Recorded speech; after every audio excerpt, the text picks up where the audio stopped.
Today is our baby's 1-year anniversary, but this video also could be called How to Not Cut a Cake, and you'll see why later. Chef Joe from the iconic Serendipity 3 here in New York City surprised us with our birthday cake, and he had his friend here, Lana, make it for us. And of course, shout out to my team and my parents for coming to celebrate this cake with us. And also shout out to you for helping us even open the ice cream shop, let alone make it to 1 year. It's been so much fun getting to see each and every one of you and serve you some ice cream, or even just make videos for you to see how the ice cream shop works. Before we butcher this cake, let's take a few more pictures, and then we're going to serve these guys their first catching ice cream. A lot of people ask why we throw ice cream here, and some people actually get mad at us for it, but I just want to remind you that it's your fault. Over a year ago, when we were planning to open the ice cream shop, only the employees were going to throw ice cream. We were never supposed to throw it to the customer. But then somebody came in asking if they could catch their own ice cream like this, so we had to adapt and change to do what our customers wanted. And here's the moment we've all been waiting for. Let's cut open our first birthday cake. Lana did a great job capturing the essence of what we do here at Catchin' Ice Cream in this cake.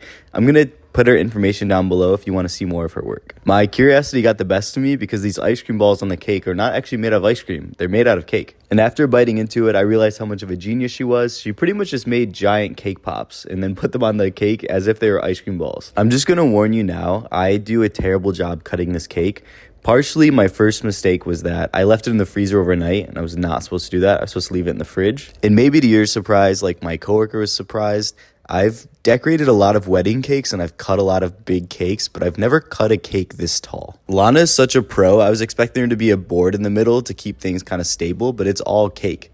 She's that good. As I fought through the frozen cake, eventually Armand, since he's always so helpful, went and got me a large cup of water, hot water, so that I could heat up my knife and make it a little easier to cut through the frozen cake. And before you come at me in the comments saying these pieces of cake are way too small, I just want to remind you that these pieces of cake are going to everyone that orders an ice cream. So that means they probably are not going to want a huge piece of cake because they already just got some ice cream. Sometimes I'm glad I record everything in my life because then I can go back and look at all the things that I've messed up and laugh at them.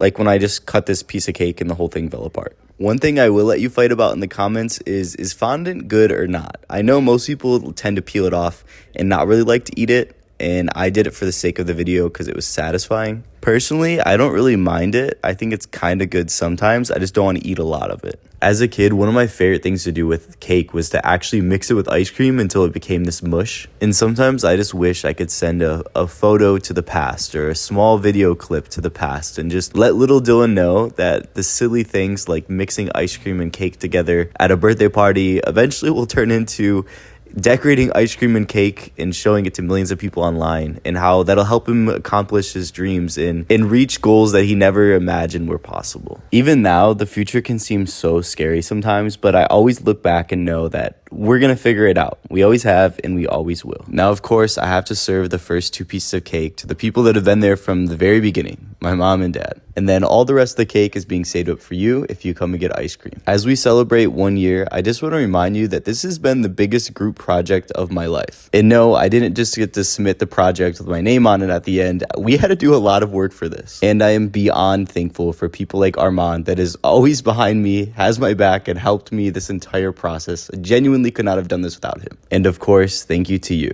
Without you, I would not be here, and Catchin' Ice Cream would never exist. Happy first birthday.